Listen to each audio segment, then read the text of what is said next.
I was born with a visual impairment. I got started on this research several years ago when I came across a library instruction cookbook that talked about different games that made me have very unpleasant flashbacks to playing dodgeball in elementary school. And I thought, if libraries are for everybody and we're trying to use library instruction to make people feel welcome, we're doing the opposite of that with some of these activities.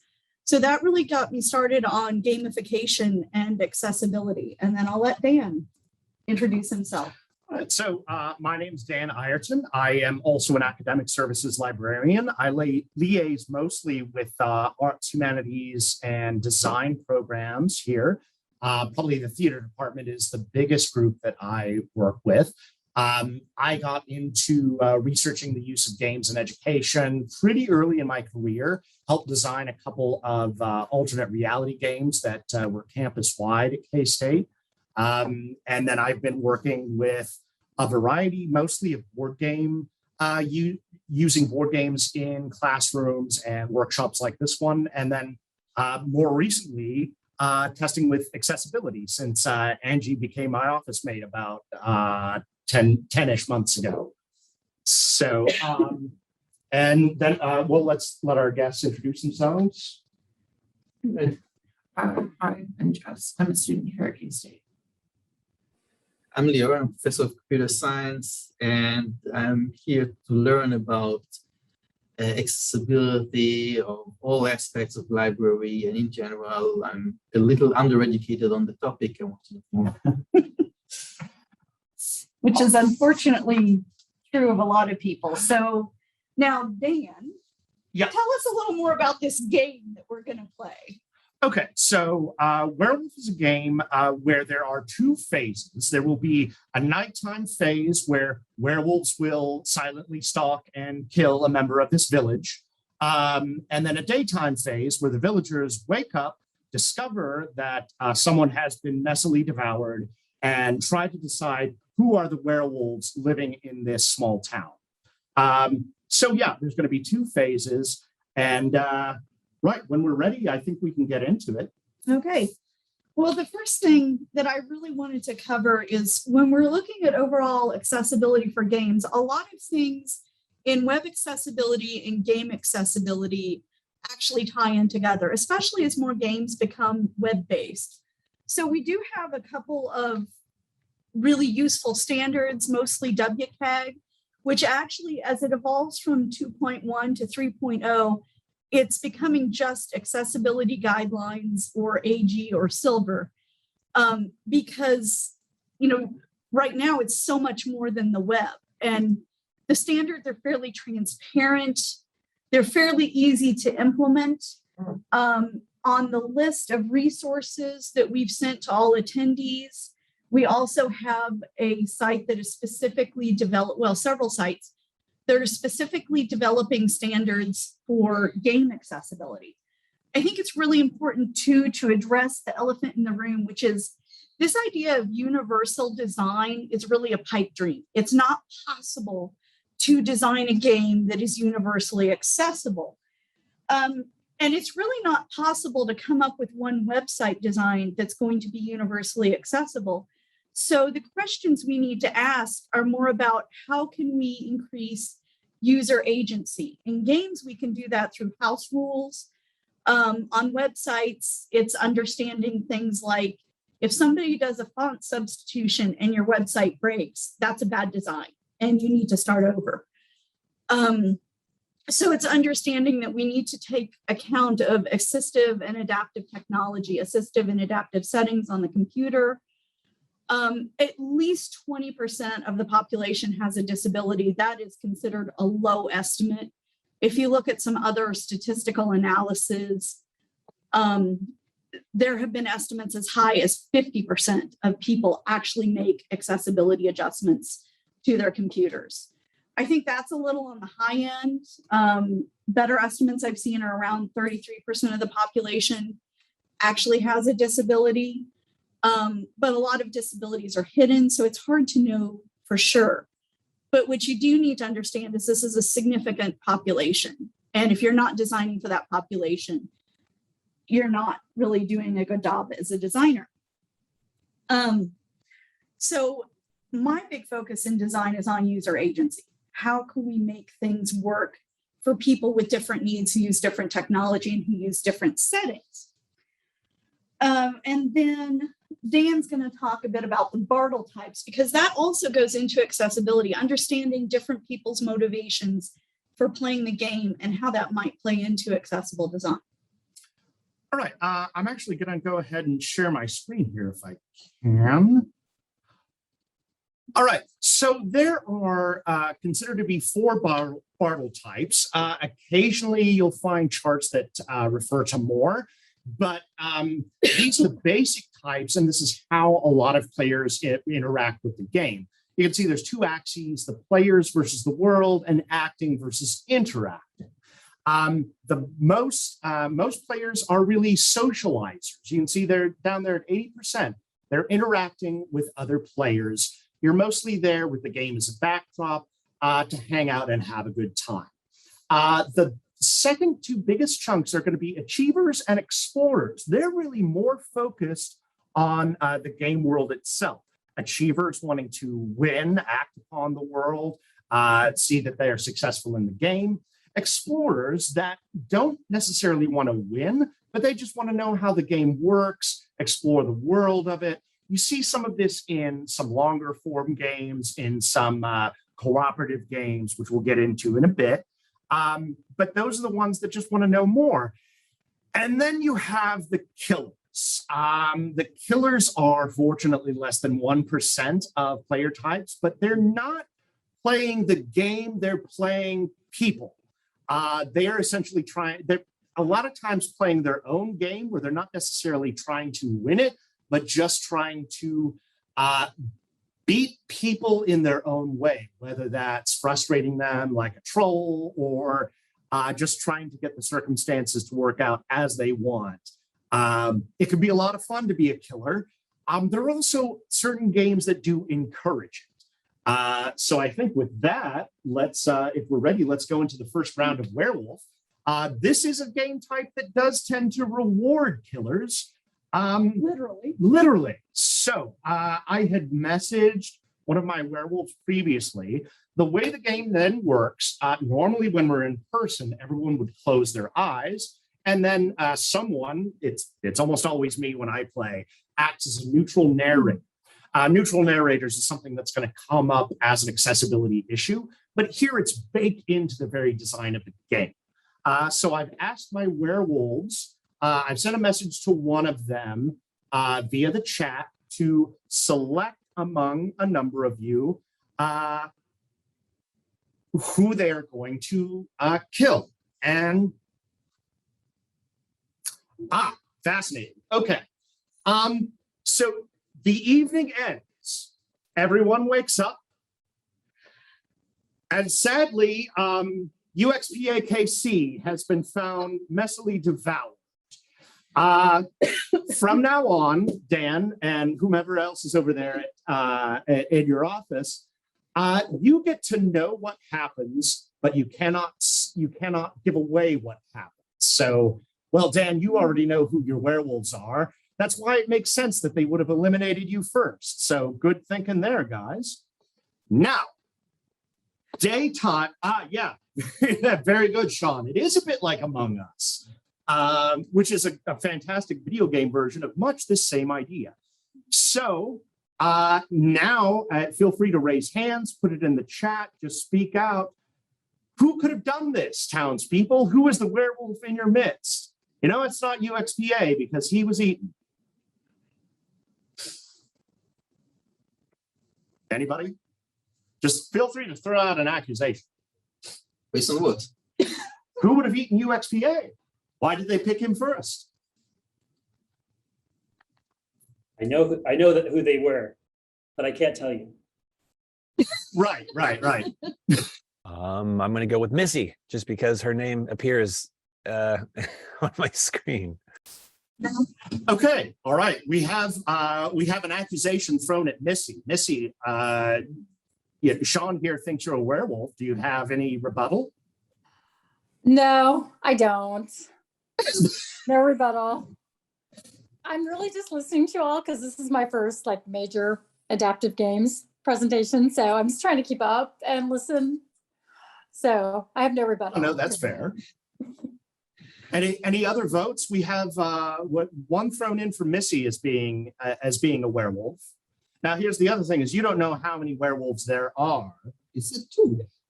No, I didn't. I might have. Somebody might have, but I'm implying multiple werewolves. There is a plurality of werewolves, probably. Someone thinks it's Missy, though. Sean has said Missy. Are there any other accusations?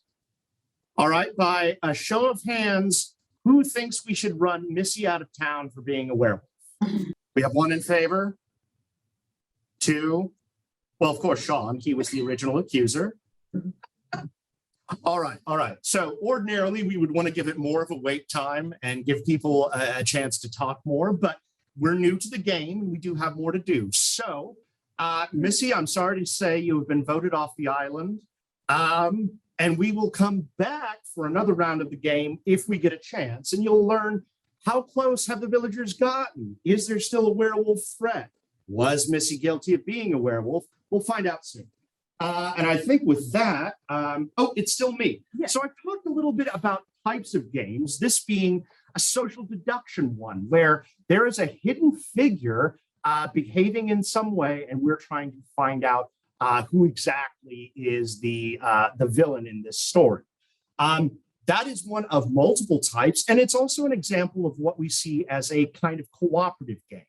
Here, there are two teams working against each other, and in any sort of social deduction game, you're always going to see that, or any kind of hidden movement. There's always someone playing against a group. Most games you're going to be familiar with are really kind of an all against all situation. Everybody is playing to win the game themselves. Some examples of that, we've got out here Monopoly. Jess, can you turn on your camera so we can get a look?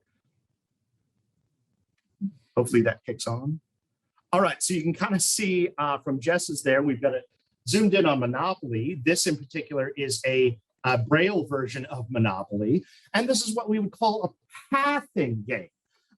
This is, the basic game that you know about. You roll your dice, you move, something happens. Tends to be much more chance-based, not a whole lot of player interaction necessarily, at least in terms of something aside from luck. There is a little bit of strategy, but it's mostly roll of the dice. Then we have something like, Sherlock Holmes Consulting Detective.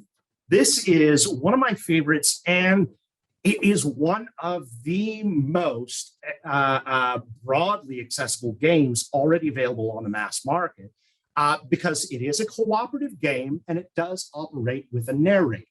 Now, in this situation, I think it would be great to have a Braille version or an online version, easier to work with a screen reader.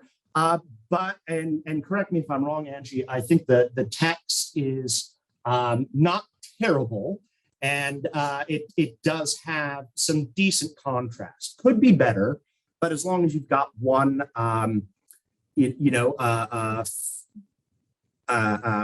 what's the reasonably sighted person to read off, a lot of that is managed. There would be some issues with someone that can't hear, but as with anything else, there's ways around that. As I said, it's all text-based, so they'd be able to read it as well themselves. And this is a game where you're cooperatively solving mysteries. Very different from something that's team-based kind of cooperative, because everyone works together and you win or lose as a group. The others that I've got out here, there's a variety of what we call worker placement or some abstract or pattern building games. These kind of fall broadly under what are Euro games, which are just emphasizing a little bit more strategy. Choice determines options rather than outcomes. And I think I've talked enough about that, but that's just an example of some of the many game types that are out there.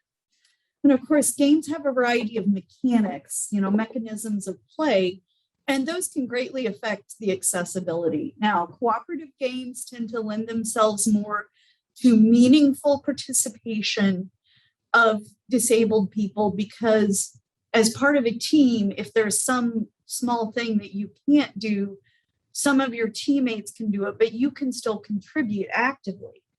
But there are some things you can do to make the mechanics better. For example, with Avalon, Let's see. Jess has done some brilliant work for us, by the way. Jess, are you able to share your screen? And we can zoom in a little closer. But with Avalon, the original game came with some cards and tokens that aren't terrible. They're not the worst I've seen, but they still would present problems for people with significant visual impairment. But we found that doing tactile tokens not only makes the game more accessible, but can actually enhance play.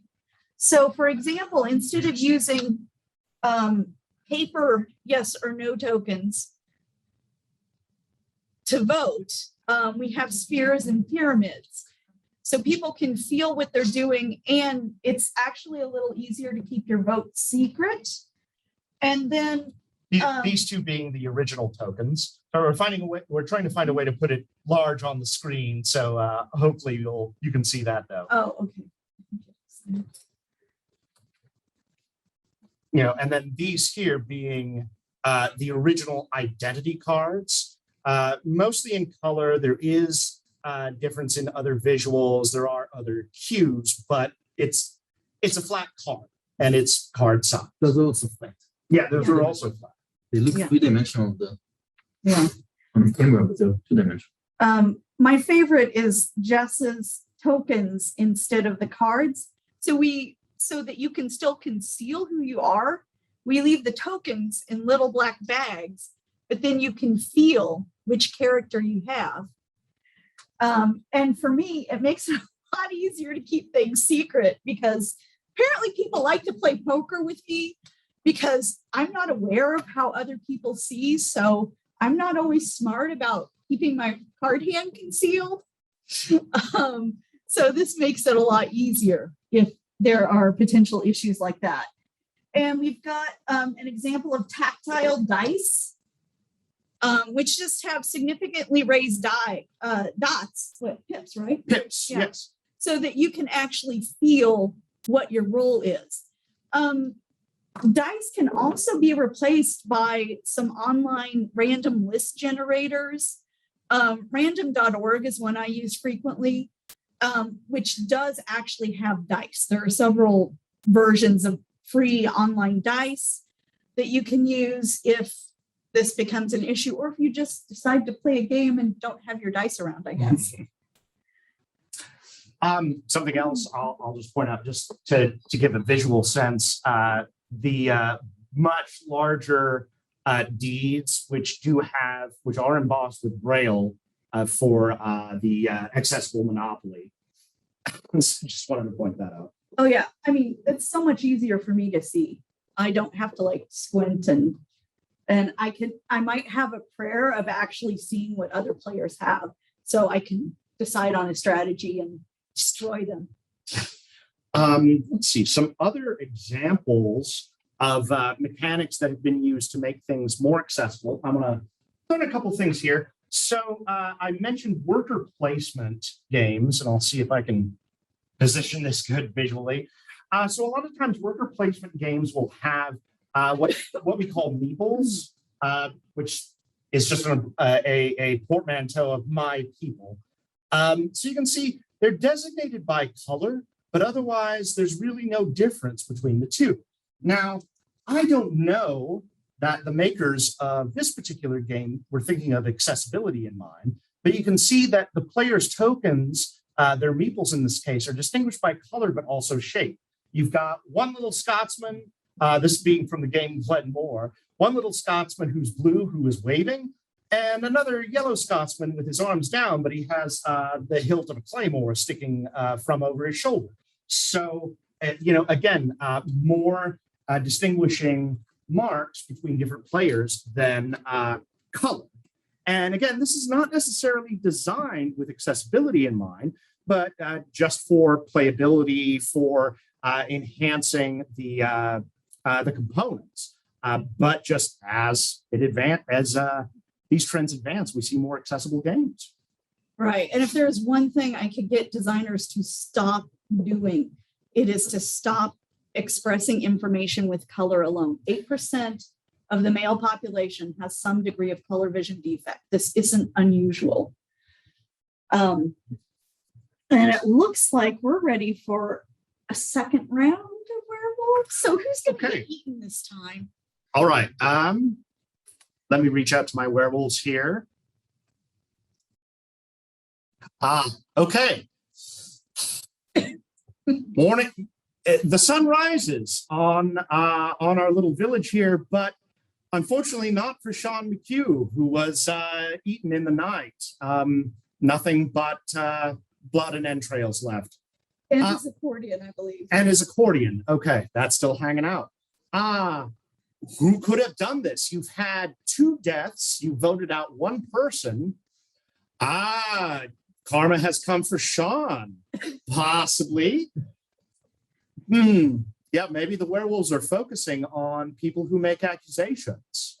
I don't know, Sean. Maybe that meant you were accurate, but who could have done this? Anybody have any thoughts? Missy took revenge on him.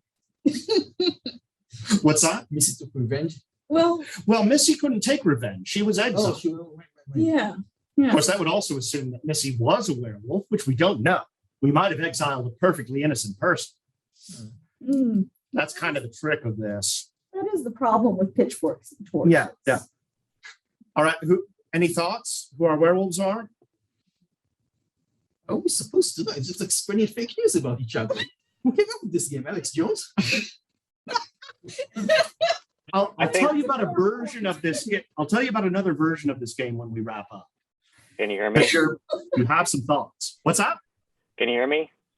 Yes. Yeah. Yeah. I think Adam is a werewolf because he's top of the alphabet and it makes it easy for UXPAKC to have picked him. Oh, That is that a fair does. point. All right. Adam, do you have any response to that? By the way, who said that? Oh, that was Nick. Oh, okay. I shouldn't be punished for my alphabetical ordering. I feel your pain, my brother. All right. Any other thoughts? Any other accusations? Well, that was a conspiracy theory, basically. Well, yeah. Oh, yeah. This is a fair point. All right. Let me do it another way. Is there anyone who's willing to speak out to save Adam before he's bad? No? Okay. Adam, I'm afraid you've been run out of town on a rail. Sorry, Adam. All right. Because I should mention too, because Adam, Sean, and Missy have all been eliminated, Dan, if you would go ahead and let them in on who the werewolves are, they deserve to know, being dead. You get to know them. But you can't Absolutely. share. The dead may see, but they cannot speak. So anyway, using games for training. One of the things that works really well in any kind of educational setting or professional setting, there's something called the psychosocial moratorium principle. You may have heard this in other contexts too, but the trick with this is it's a game and people know it's a game and games have lower stakes. If you've played games, you know this. Now, probably more than one of us has flipped a table at the end of a night of Monopoly and gone, "You win, Grandma, fine."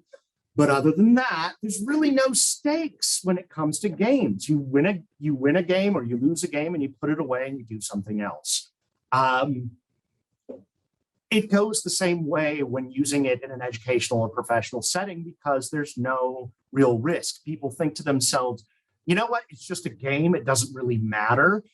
So I'm going to be more willing to throw myself into it and speak up because who's going to know it? So that's one aspect that, that's useful for games in any kind of training. All right. So now I don't know about you, but I do get kind of salty if I lose a trivia game because, librarian. But another thing that I really like for using games for training, especially when we're training about accessible design, is that you can force people to use other senses. Those of you who know me and those of you who don't will soon learn, I hate disability simulations. They should almost never be used. And simulations of visual impairment are uniquely harmful. There are multiple studies that show that simulation of visual impairment causes people to underestimate the capabilities of visually impaired people and to fear visual impairment. And it does not actually increase empathy. And I can tell you as a visually impaired professional, it's hard enough to be taken seriously. Well, and woman too, but you know. But using the other senses in games gives people a sense of different ways that people interact with the world and can allow you to think about better ways to design for people who use those other senses. So by using tactile tokens, we open up another way of discovering the world, of discovering what your role is, and maybe taking away people's visual sense, which tends to be overused. And all of that actually takes us into RS Games, which is something Dan and I have used. And we are actually planning a game night built with accessibility in mind from the beginning. It's going to take place in October. And one of the stations we're going to have set up is an RS Games station. This has a couple of different interfaces. Right now, Dan has the visual interface pulled up. The thing that I really love about this is that it allows interabled groups to play the same game at the same time and have largely the same experience. If you pull up, for example, Yahtzee or Zombie Dice, it gives you a text-based interface on the website. And as far as I can tell, the interface would probably also be screen reader friendly if you needed that for reasons of, say, ADHD or dyslexia. Now, if you need a screen reader for visual reasons, if you download the RS Games app, it is actually a completely audio interface.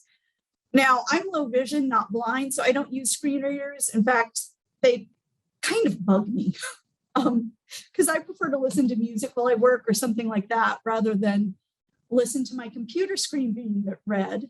So I made Dan try out the sound interface, and he's going to tell you a little bit about what that's like to use a completely unfamiliar interface without a lot of help from me.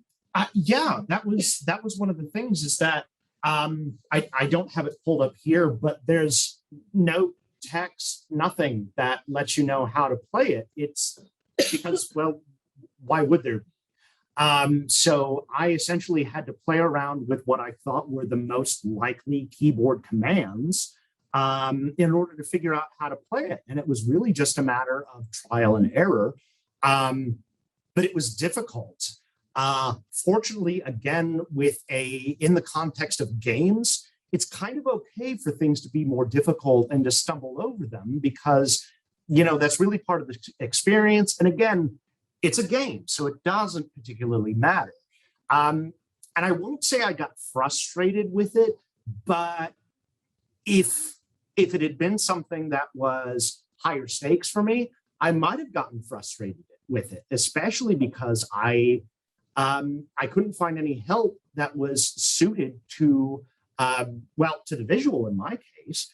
There wasn't anything that really suggested it. So, you know, I was left on my own and able to figure it out given enough time. But that was my experience with an interface totally designed for not me.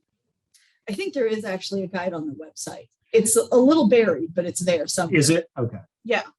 So if you're a trainer actually trying to teach your crew about this, you can find the commands ahead of time and decide how long you'll let them struggle before you actually explain how this all works to them. But that's another way to do a bit of simulation without simulation, to see what it's like to use that interface that's not familiar to you, and in fact, might be uncomfortable for you, so that we can see how other people with different senses and different needs interact with the world around us. Now, we've been playtesting for this accessible game night that we have coming up. And so we were going to spend a bit of time on our methodology for playtesting. We're going to try one last round of werewolves, but we are trying to leave time for questions because I think questions are very important in this area. So please be thinking of questions. I feel very unloved when no one has questions. So our methodology for playtesting is, well, we get out the games, and as we are playing, we're making observations about what senses are we using. You know, you're UX people. This is a great time to break out those task analysis skills. One of my book chapters, I have a detailed task analysis of how you play a hand of poker. And, you know, how that breaks down if maybe you're not feeling so hot. So anyway, we break out the games and then we start making notes of different things. Like with Azul, the first time I played it, one of the things I do like about Azul. Oh, I think you need to maybe share this. I'm gonna see if I can play with it a little bit. One of the things I like about Azul is, unlike a lot of color-based games, information is conveyed by pattern as well as by color. So you have some information that's available, even if you have some of the more color vision deficiencies. But one of the things I noticed right away with Azul, if you are a little bit clumsy like me, or maybe have some other hand-eye coordination issues or hand mobility issues, which are very common as we age, and well, really pretty common in general, it would be really easy to shuffle the tiles around in a way you don't like. It can be kind of fussy and difficult to place the tiles exactly. But Azul actually has a version that has an overlay that kind of holds the tiles in place.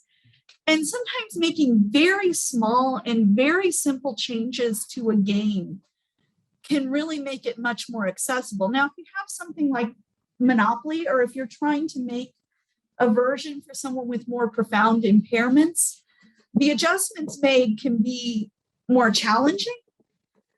But, you know, there are different types of disabilities or different degrees of disability, and every small thing that you do to make a game more accessible makes it more accessible for more people. So every little percentage point we can get towards greater accessibility is a good thing. Let's see, another one that we have already done some play testing with is Potion Explosion. One of the big things with this is, you know, again, it comes down to color. There is some decent contrast between the different colors of marbles, but it's still something that would be a concern. Now, there is an adaptation for this, a little bit different, but here someone has created an online version that's accessible through an app. And one of the things that you might notice is that the marbles in this case also have symbols on them. So again, they're distinguished by more than just color. Angie's played the app. It's how would you describe it in comparison with the board game? Well, it's more accessible in terms of there's something besides color to distinguish it. But I think one thing that we often forget is that, you know, cognitive impairments can make it more difficult to play and enjoy games. And having a rule keeper, in this case, the app, can make it more enjoyable. And actually, if we're just trying to be social and enjoy a game, I think it makes it more enjoyable for everyone, because that's something you can outsource.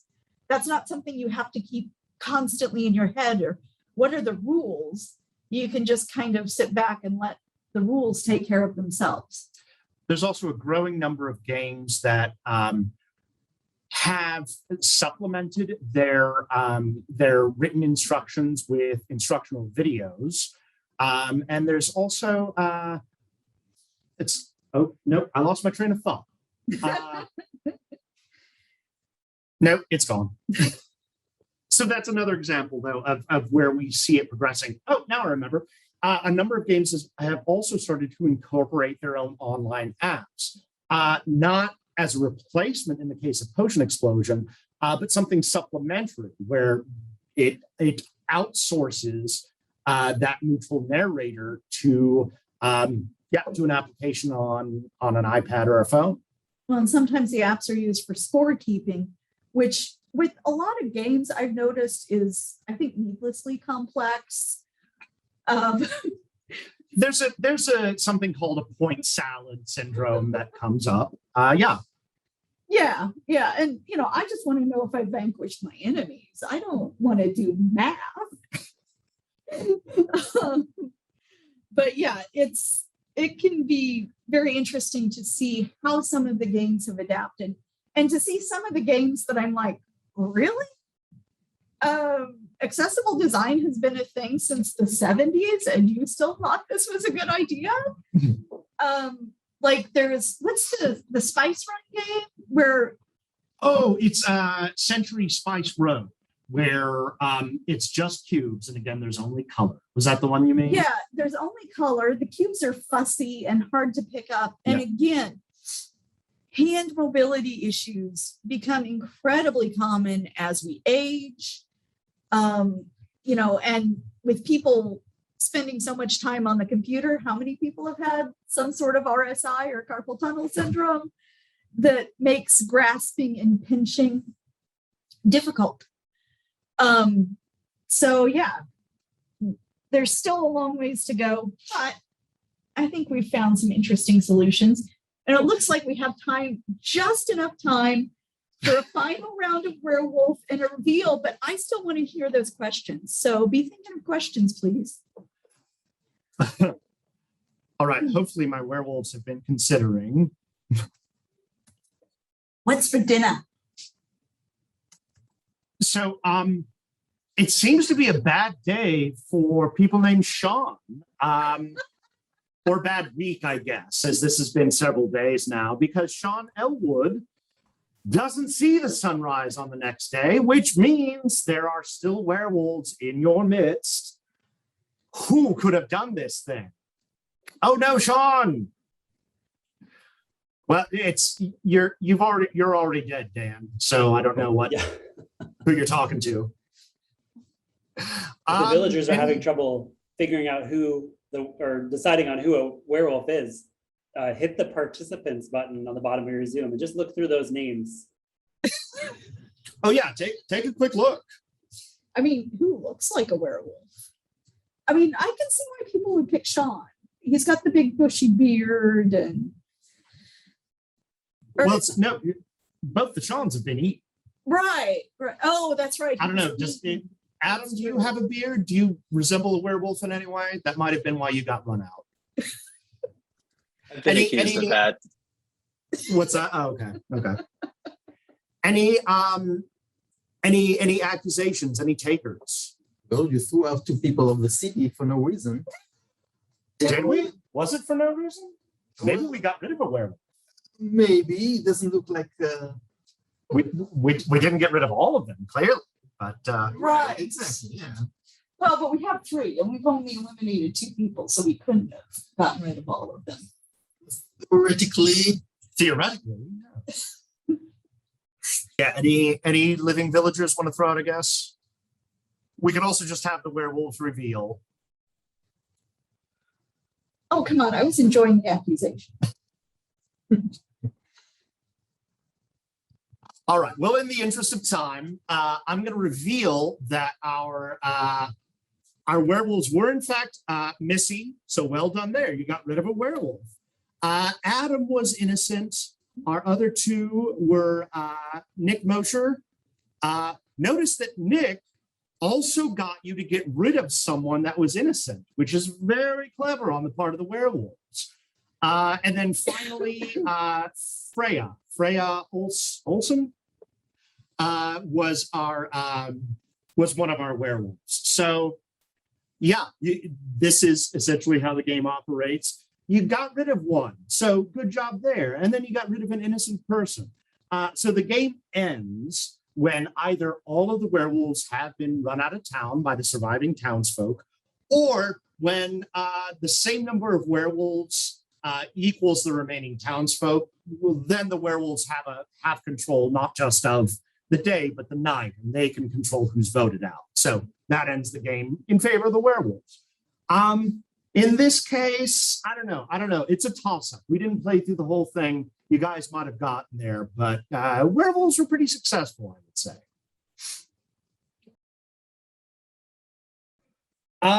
So yeah, I think last bit of business is questions, or any of our playtesters, Leo or Jess, do you have anything you want to add?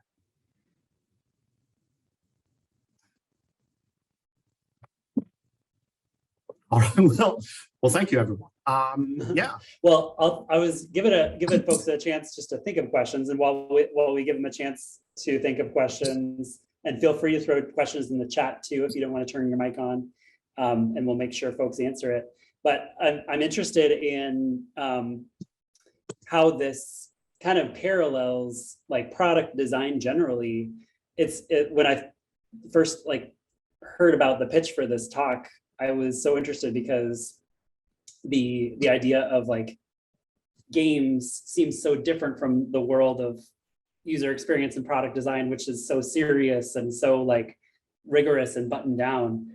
So this brings a lot of kind of fun ideas to it. And I just want to know like how you would kind of advise bringing some of these, the like fun and the spirit of games and playtesting into, a space where you might be designing a product that is, super boring or super serious, or may not have like the elements of games.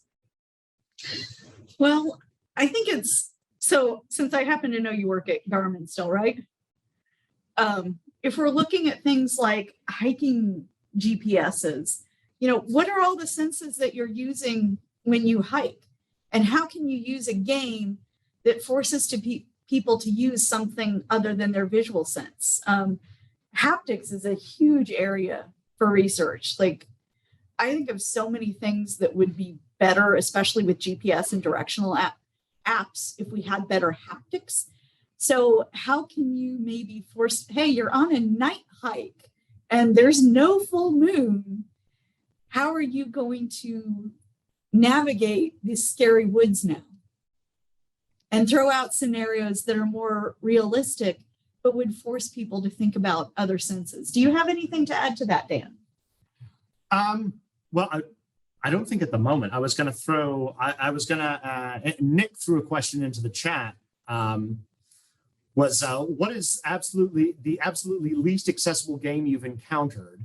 Lovecraft Letter. Lovecraft Letter? Yeah, for multiple reasons. Okay, so yeah, this is one that is not great. I'll let me break some of this out here. Give me a moment. If you want to talk about some of the issues while I'm. So does that answer your question, Dan, or do you have a follow-up? No, I love that answer. Just kind of bringing some like new scenarios to what might be like the base common expected use case of a product, but like let's like imagine this with just one little element or two little elements different. I like that. So I've got laid out here a couple of cards from Lovecraft Letter, based on H.P. Lovecraft's works, of course. And you can see here, one of the things, the cards are actually nicer size. They're like a tarot sized card rather than regular playing.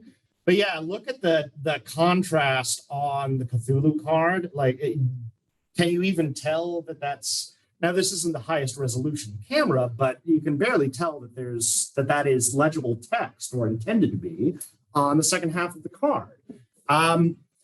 There's also the fact that in Lovecraft fashion, it uses the term insane, and it uses it a lot.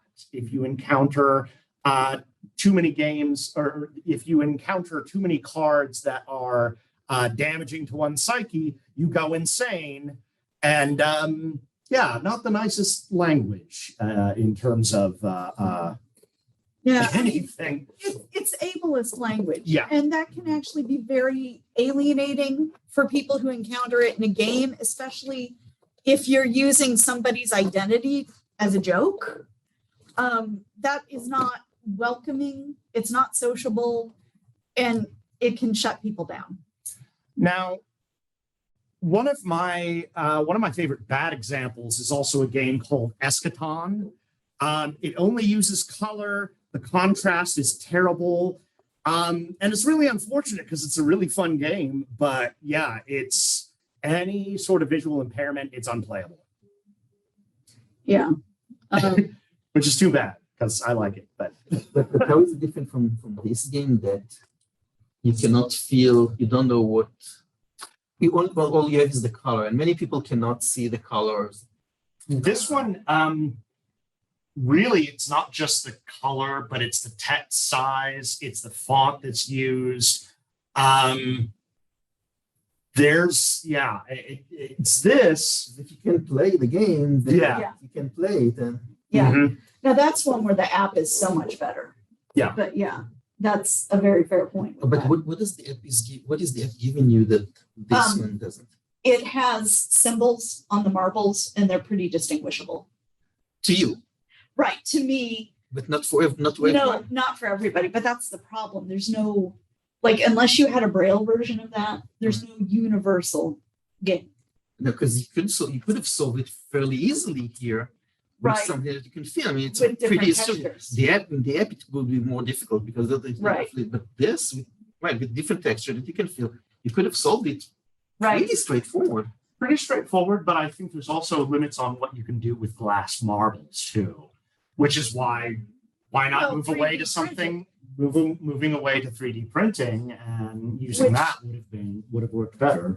Well, and I think it's important to point out that a lot of public libraries have 3D printing. So what Leora is suggesting could easily be done by finding, either creating your own files or finding files on Thingiverse or a game crafting site and creating your own textured 3D printed balls, which you're going to be able to do for fairly low cost if you go to your public library and use their 3D printing facilities. And you knew I was going to work in a plug for libraries, right? Let's see. There's a great comment from Adam about gamifying collaboration, exercises like Crazy Eights, allow people to let things go in a professional space, but really can bring out some joy. Prompting is great in any use of games. It's I will tell students all the time, we're going to play the game, but then maybe think about this as you're playing it, and we're going to come back to it. You can have a lot of really great examinations of, social systems, economics, geography, history. These are all things that can really come alive in a pretty tight simulation, and where some games you're not going to be able to play through the whole thing in that time. You can at least give them a sense of what the game presents and get them thinking about what are some other ways we can communicate this information. Marketing the library game night as accessible. Well, one thing is we do have our own communications and marketing team here within the libraries. We're also partnering with the Student Access Center, which is what we call our center that assists students with disabilities. I don't know. That's one of our plans. Oh, we're also working with the K-State Board Game Club. So we kind of linked in organizations that have similar aims and similar interests. So that's a big finding partners out there for it. Thank you. Yeah. Any other We had pressing another- questions I didn't get to? Or we didn't We get had to? another question from Lisa asking about haptic strategies. What kinds of haptic strategies would be helpful to consider? Oh, the biggest one for me is using a GPS. Because if I'm, hi Dan, if I am in an unfamiliar city, it's difficult for me to find my way And that can make it quite obvious, and it can make me a target. I mean, and it can be, I can doubly make myself a target if I'm using a GPS with audio, because it makes it very obvious that I don't know where I'm going. Oh, and woman. So, you know, let's just add reasons to target me. But if I had haptics that would say bracelets that would buzz on the wrist where I need to turn, or buzz on both wrists if I needed to go straight. Of course, it'd be nice if GPSs were actually adjusted for walking instead of giving you the driving directions and telling you to turn right, when actually what they mean is go straight across the crosswalk, which has confused me a few times, especially if it's really dark and I really can't see where I'm going. But GPS is a huge application for haptics. I think there's a lot of applications for haptics in gaming, as far as, you know, perhaps vibrating to signify movement across a board, or to otherwise enhance the sensations of gaming. Does that answer the question? Yeah, I think so. Thanks. Yeah, I was wondering if haptics were related to anything, I mean, sort of beyond like texture and vibration, but I wondered, yeah, just for you to speak about that. So that's great. Thank you. We did have another question that came up in the chat. Could you use accessibility or sensory differences as part of a game to celebrate those differences? Probably. That's a really tricky one. Now, look, we do use it in some games. I mean, pin the tail on the donkey, right? How many, we all grew up playing that. So up to a point, but it's an area where you need to be really, really careful. Because I've seen some very, very demeaning things come out of simulations and people thinking they understand more than they do. So, and if you're going to do that, that needs to be an area where if there's a mantra of the disability rights movement, it's nothing about us without us. So if you want to design something like that, you need to have disabled people and people who have that, whatever it is you're wanting to incorporate in the game, have that as part of their identity. Otherwise, it risks being really ugly, really demeaning, and really alienating. Yeah, but on the other hand, it's a tool to introduce many people to that. Let's say you have textures on those tiny little balls, and people who do not have disabilities, they come to the question, why do we need to have textures on the ball? And then the answer brings the awareness that not everyone can see the ball. And through these sort of little things, little design things, you can bring that awareness to people who are not necessarily aware of that. It keeps it's in the conversation. It gets in the conversation. It can be, but again, it's something that has to be done really, really carefully, because the research is it's really interesting to me. Some of the best studies show that, so if you have people use a wheelchair to navigate, then that actually increases empathy and people think about designing for wheelchairs more. If you simulate visual impairment, it does the opposite. And it makes people underestimate the capabilities of visually impaired people. I don't know why that is. I have a few ideas, but I don't have a lot of research to back that up. So I'm not going to speculate. But it can be done, but it needs to be approached very, very carefully, and with this in mind that it can actually be harmful. But would it naturally be part of the gameplay? Well, then that's a whole other issue. But there are some real gray areas, and you just really, really need to be careful with it. Does that answer your question? Yeah, it does. Okay. Well, we're just past the 1 o'clock hour, and this has been so good. I've wanted to give you guys a chance to share, any ways to keep in touch with you and, learn more about the work that y'all are doing. You have our emails, don't you, Dan? Yes. Yeah, feel free to share those. Oh, here, I'll just, Oh, okay. Well, that works. Oh, even better. Yeah. Yeah. Yeah. Mm. Hey, Dan, is there any way you could send me a transcript of the chat so that I, excuse me, so I can look at it later? Absolutely. I'll share that with you after the talk. And this has just been so great. I'm just amazed at what y'all have packed into one single hour. Like, we played a game, we killed some villagers, we like explored accessibility and product design and games. This has been so fantastic. I just want to give you all a round of applause. yeah, Silent thank you round for of coming. applause. We really, we appreciate everybody's questions and listening and playing along with us today. So. And for those who are still in the chat, I'll throw in a link just to UXPA Kansas City.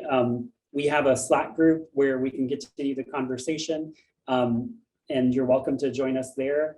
You can also just sign up for our email list, and we'll reach out to you when this talk is on video and accessible on YouTube. All right. Well, we'll leave it there. Thank you guys so much. Thanks for folks who attended, and thanks for putting this talk together. Thank you all so much. Thank you. Thank you.